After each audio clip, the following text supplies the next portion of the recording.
Yan, nandito kami sa Barangay Palateo. Vulcanizing shot dahil may lumapit sa akin na sa amin doon sa Pariang Creek para humingi ng tulong. Bali, nagpapatid sana siya. Taga saan kayo, sir? Sorry po. Barangay Rosario. Papatid siya doon.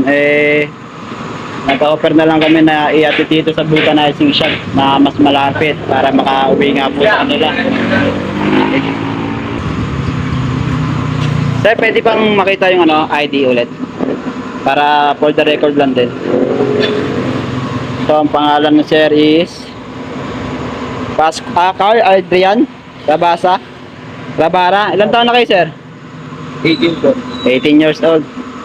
Bali, bisikleta po, nagbibisikleta, naplatan siya ng gulong doon, lumapit sa amin, humingi po ng tulong para magpa-vulcanize. Okay, okay na yan, sir.